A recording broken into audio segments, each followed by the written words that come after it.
Hey guys, welcome back to another episode of Kampai EDU.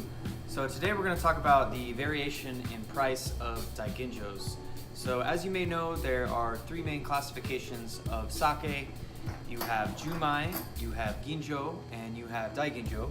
So you start with 100% brown rice here, and what they're trying to do is polish away the fats and the proteins on the outside of the grain.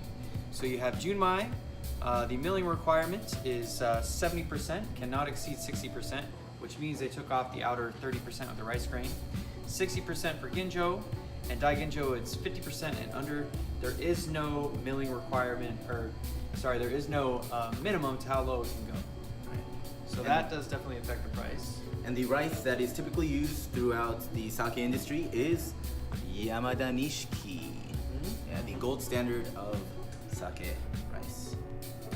So you may be wondering, okay, what makes daiginjo so expensive? And that's what this video is going to be about. So the number one factor, there's a laundry list of factors, but the number one factor is the rice polishing ratio. So the more that they polish on the rice, the more rice they have to use just to get the same quantity of rice. There's also the technique of how they polish the rice, but we're going to get into that in just a moment.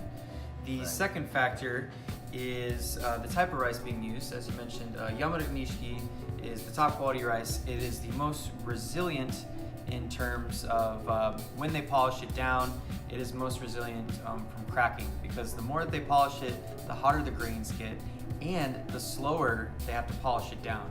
So it takes about 60 hours just to get to 50%, and then another 20 or so hours just to get down to 40%. So you could imagine how long it takes just to get down to 20%, for example. And daiginjos especially, a lot of breweries separate, they have their own vat for daiginjos. So, and it's a smaller batch too. So they have to really keep an eye on temperature, an eye on timing as well. So that's another factor that's added into the price of daiginjos. Right, yeah, so in terms of production.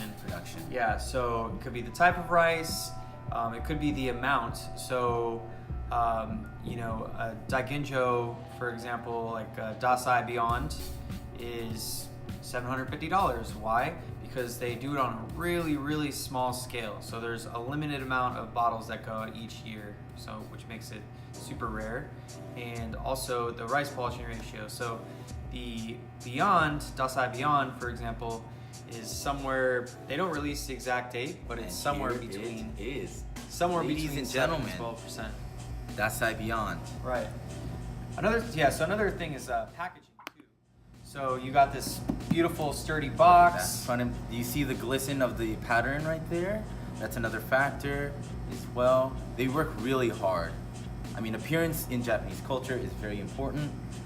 Attention to detail, as you guys can also tell. Right, yes, and like the raw material that they use, like you got silk here. This paper is actually this is rice paper, correct? Yes, washi paper. Washing paper. Washi paper. Yeah. Okay. Which is also a very special Again, they have the story of Dassai Beyond, a little bit of information here too. It comes with each purchase of Dassai Beyond. And here on this label, it's handwritten by a calligrapher at Dassai. So each of these is handwritten. Another added value to the Beyond purchased. And this one goes to $750.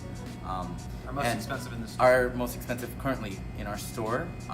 But at restaurants, they triple mark up, of course. So you're going to be paying for this bad boy typically around in the thousands. So $2,000 probably easily, absolutely. So again, going back to technique a little bit. The way you can polish your rice, there's a few different ways. So the most traditional way is hand polishing it. So these guys wake up around 5 in the morning or so, right before the sun's up, eat really quick, and they go into a room that's about 100 degrees or so, and they start polishing away by hand.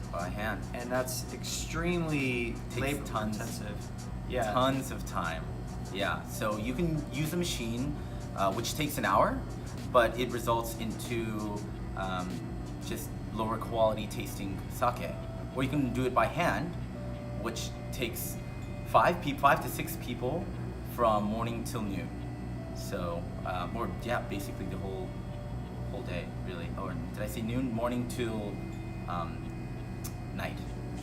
Yeah, So- absolutely. And then you also wanted to touch a little bit about the different types of machines that they use. Right. So based on the machines that the brewers have purchased or acquired, really determines also on how the rice is polished. So that's very important. I wanted to touch on was the polishing ratio. It's not about how much is polished, but how it's polished. So if you are polishing the grain all around, which most of your machines do, it goes down towards the middle, but you're also taking away some starch, which is needed in creating a really, quality sake.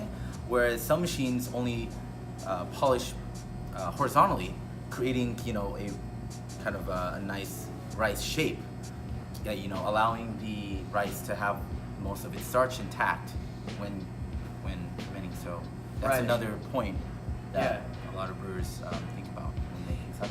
And that actually drives up the price too, the price of the Precisely, equipment. the equipment. Yeah, it's Right. incredibly expensive, one, just to have a polishing machine, and then two, to have the most up-to-date polishing machine that takes extra steps in polishing, like you said, not only the side, but the Right. top as Right. well, making for that absolute consistency, every little fine detail that goes in there. And so, they have to compensate for the money they're investing for those machines. So you also have, for washing, for example, you could hand wash it, or you could have a machine wash it, and that's labor intensive as well. The rule of thumb is if you're doing it, but if you're making sake by hand, it will taste better, by far. Right, So- right. And then you have pressing too, which I want to touch on. So Yes, pressing is You know- a very important factor. So those are the two main keys in creating quality sake is washing and pressing. Those will be the determinant of the sake itself. For sure. absolutely. So you have fune, or a more traditional press, where you fill up bags and then you place it in a box-like sort of contraption, and then you have this, the top. You Presses crank down. it down, it presses down, and the sake comes out the bottom. And the reason why it's called fune is because it's shaped like a boat, and fune means boat in Japanese. So Oh, interesting. Yeah. See, I'm learning something new every day. Then you also have shizuku, which shizuku means drip press. So basically what they do is they take the bags and they suspend it, and they let the liquid slowly drip out for hours and hours without any pressure applied. So that's time. using only gravity. Exactly. So that's going to produce an even more delicate. Right. delicate Translates sake. to soft, delicate, as Alex is saying. Right. And sometimes they put that on labels too. They Other- do, yeah, and it's important too, because again, that translates to why the daiginjo is going to be that cost. So if you see shizuku, again, that's the technique that is painstakingly, very difficult as well, especially time. So another Yeah. factor of the cost. Right. So again, going back, there's a laundry list of things that could drive up the price, drive it down. Doesn't necessarily mean that the sake is going to taste better or worse, but just know that it's limited production, the labor that goes into it, the rice polishing ratio, the type of rice they're using, the technique, the cost of the equipment, of course. Right. The label And the packaging. packaging, exactly. That's all factors of the price. So, and to step down, we talked a little bit about Dassai Beyond. Now we're going to talk about Dassai 23. So So this is 106. Yeah. Yes, $106 here at Trisake. Right. And this was their most popular sake that came out. They actually did this, so they polished this down to 23 or up to 23%. So they did this as a publicity kind of, not stunt, but a means to gain publicity to be the most polished in Japan. And it was, and they got a lot of good feedback from critics and sake brewers as well. But it didn't taste good in the beginning. So again, factoring in about how it's polished, not about the percentage of the polishing ratio. So 23 at the time of the 1990s, it was the highest polished sake in the industry. Now they have Beyond, which is about 6 to 12, I believe. What is that? Yeah, Is that right? I think 6, 12, 7. Right. 12. They don't reveal that. So Yeah, that's one of the lowest in the industry. Mhm. There's Super 7 and Super 8 and Dassai Beyond. right, and Dassai Beyond, Beyond. yeah. So those. There's more out there. I'm pretty sure. Yeah. Yeah. That's as far as I know. Right. You know, and then you have the 39. So, 61% of the outer grain is polished off. So 39% remaining. A little bit more body than the 23. It's honestly my favorite. I do really like the 39. Yeah, Yeah. it's really good. Honestly, Yeah. for the price, it has a really great. It's a great representation of really quality sake. Honestly, you can taste this in $100 or $200 sake with the Dassai 39 here. Right, it's incredible for the price. 54, I believe it is. Mm-hmm. Yeah, and again, Dassai is one of the top producers, so they are, one of the big corporate companies, and they're, not to bag on some of the bigger companies, Right. but some of the, some of their sake you could kind of tell it's mass produced. This, they're producing amazing quality. Right. And they only make daiginjos. Right. Dassai important too. only makes daiginjo sakes, so which is why they're able to put their sake at a lower cost, even though the quality of it is really high. Again, you're tasting quality sake for that price point. Right, and then you have the 50.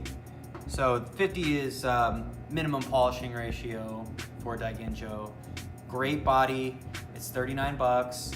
So it's it's very affordable for something that tastes just so amazing for a Daiginjo. That is incredible.